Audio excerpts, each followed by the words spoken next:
right, hola guys, que paso? How's everyone doing? This is Jala Pablo. Thank you for tuning in. Let's get right into it. The reason you clicked on this video, we're going to look at Bitcoin. We're going to go back a little bit today and look at the historic tops and bottoms in relation to the Iron Dome and in relation to the STH Nupal. The STH Nupal stands for short-term holder net unrealized profit losses. All it is a fancy title. All it means is it looks at and it analyzes the emotional sentiment of short-term holders in relation to their net unrealized profit and losses, hence the Nupal.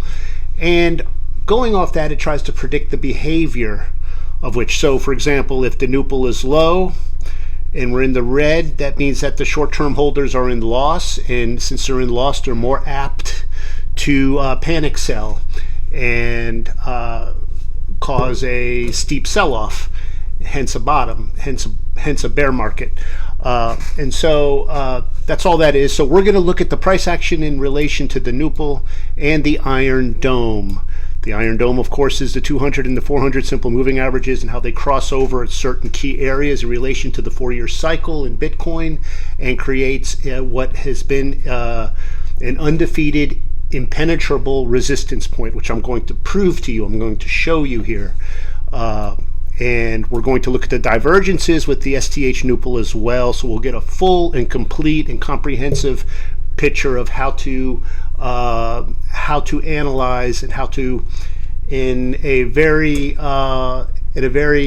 accurate way, predict the tops and the bottoms. We don't know exactly how far up it'll go or how deeply it'll retrace, but Bitcoin's tops and bottoms can be tracked with a astonishing accurate degree of predictability. So we start all the way here, 2009. Bitcoin, baby Bitcoin, was brought into the world, and now already we can see the divergence, the steep divergence between price action here and the Nupal, the STH Nupal line here. We see actually this is these are actually going down. This is a slight decline, and look at this steep incline with the price action. Now this goes all the way up to June of 2011, where it peaked out here, and we see our first Iron Dome comes into existence, where the 200 crosses beneath the 400, and we get the Iron Cross. And then we see the ground zero, we see the double bottom. This is another feature that I want you to pay attention to, because it happens over and over again. Now, one little kind of disclaimer here. This is a line that I drew. This is meant to hypothesize the trek or the trajectory in relation to the proximity of the Iron Cross of the 200 weekly. The 200 weekly actually begins here, where enough data had been compiled to where it could start tracking, and that was in September of 2013.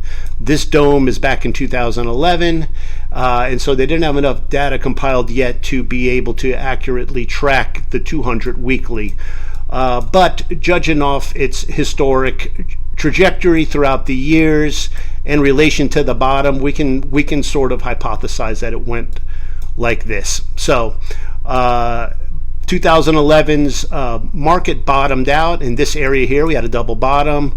We're going to assume that this is the area of the 200 weekly, and shortly thereafter we got the Iron Cross, and we look down at the Nupal again, and we see the divergence here, which precipitated the macro sell-off. Now we see that the price went through the dome, double bottomed out at the 200 weekly, and then came up. It did not go back up over the dome until it double bottomed down here. So this is the precedent that this is the pattern that we want to tune into. We want to hone into this, because we're going to see it repeating over and over and over again every 4 years. So starting in 2011, and then we had the recovery, and the price went atop again, the 200 and the 400, default white, and this is how I coded this strategy that I have in my Discord. If you're interested, you can join the Discord, and I'll give you the script for it. And then here we are now at 2014. So the 4-year cycle, it's between 3 to 5 years on average when the fractals begin repeating.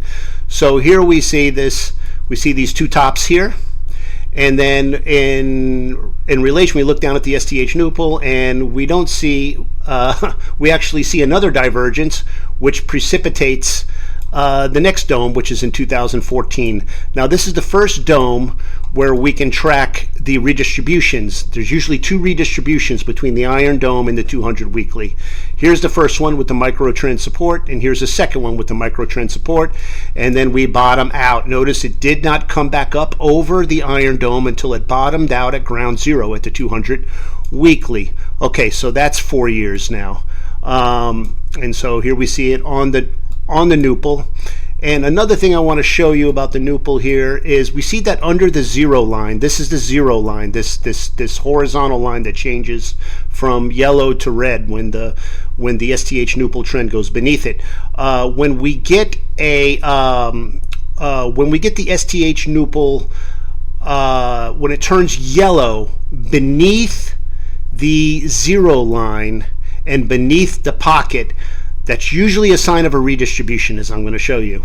And then here we have the second redistribution. This was actually the bottom of the 200. So if it's under the Nupal zero and the dome, and we start to see yellow, that is an indication that we are redistributing according to historical precedent. And then we have the recovery once it double bottomed. Another thing is the double bottom. We see again here the double bottom in the first traceable one in 2011.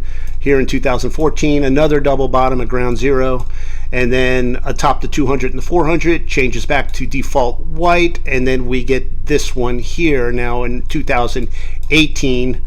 We don't really have a divergence between the STH Nupal and price action, but there is a great difference between the scope or the gradient of the tops. We see a very, very steep bull run here, right?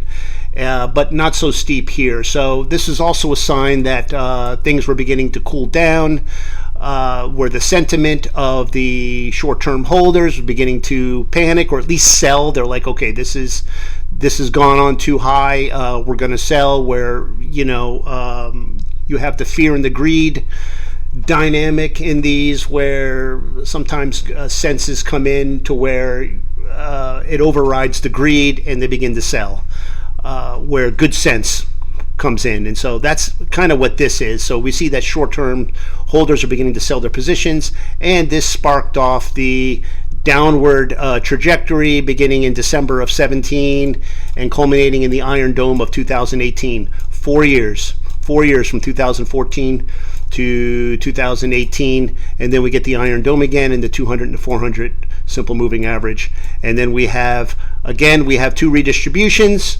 We have redistribution number 1 under the dome and redistribution 2, which culminated, touched the ground zero. We had a double bottom. And again, we see here in the Nupal, we see the yellow coming in underneath the dome and underneath the zero line here. So underneath the dome, it's got to be underneath the dome and underneath the zero line. If we get the yellow in the pocket, it doesn't count. Okay, and I'm going to show you that in a minute. So this is the 2018 cycle, and then we came back up. Notice it didn't go back up over the Iron Dome until it touched the 200 weekly, came back up over it, and then mid-cycle we had a black swan event. We had the COVID-19 pandemic, but that brought it back down to the 200 weekly, if you notice, and we got a little baby Iron Dome here. But notice that when it went under the dome, it went all the way to ground zero. Again, it touched the 200 weekly, which it's done over and over and over again. This is the 4th time now where it has not been able to go back up over the dome without visiting and creating a rendezvous with the 200 weekly. Went up back over, recovered, and then we had this most recent one, 2024, and then we had this. Now we have a clear divergence between the price action and the Nupal. Here we have the tops going up, the all-time highs increasing on these subcycle tops, and here we have a clear divergence going down, short-term holders getting out, panicking, and of course this last one precipitated the Iron Dome of 2024, 4 years. See, 2018 to 2024, we have a very, very broad, prominent Iron Dome with an Iron Cross coming in, and we have 2 redistributions. This one, here we have the yellow coming in at the nupple, beneath the zero line, and beneath the pocket.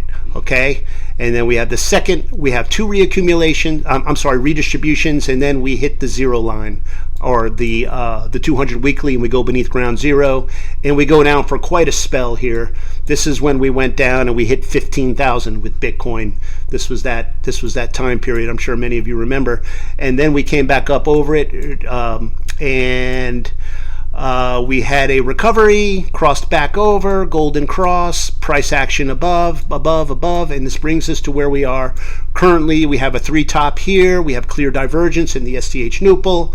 We have yellow now coming in at the redistribution beneath the pocket and beneath the zero line in the nupple. I'll leave it up to you guys. You can decide for yourself what's going to happen, but with all the turmoil in the world, everything happening on the socioeconomic sphere, we got all the stuff going on with Greenland, we got all the stuff going on all over the world, Middle East and Ukraine, Russia.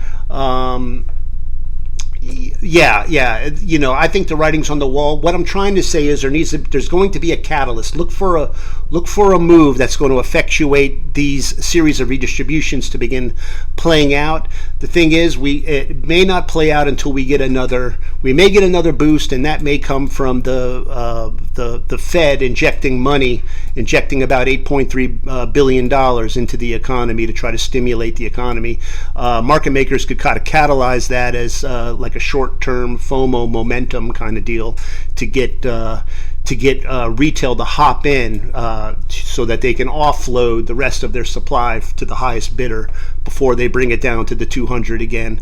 That's my conjecture anyways. But we look and we always see attempts, last-minute attempts, UTADs, which account the bull traps, trying to penetrate the Iron Dome in this first redistribution beneath the zero line in the nupple.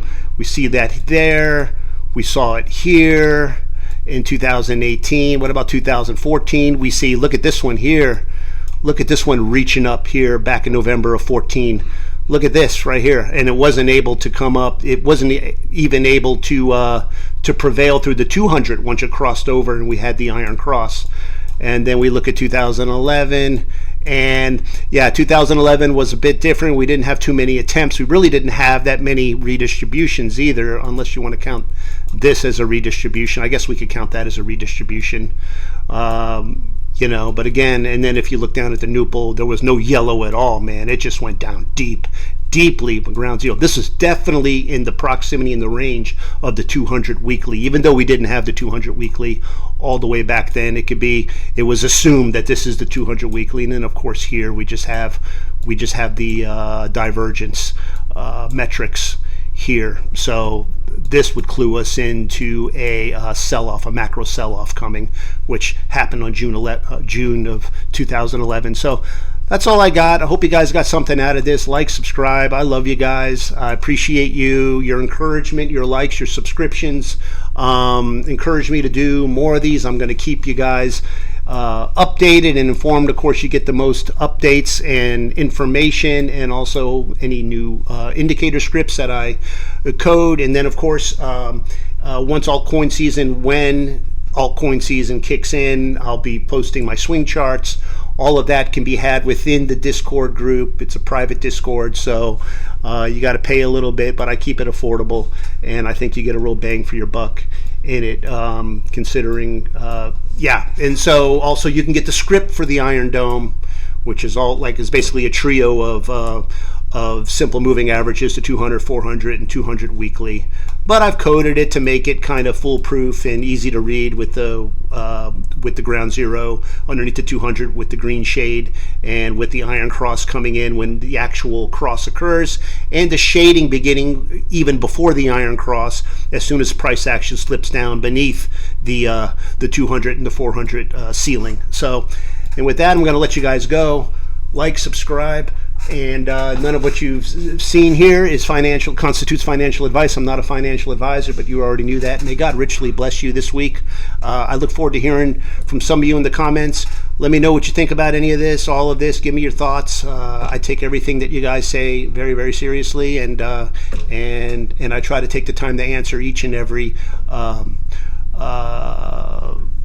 comment, as long as it's not a troll. So, All right, guys, I'll talk to you later. Love you. In Jesus' name, adios. Bye-bye. Stay safe in the markets. Bye.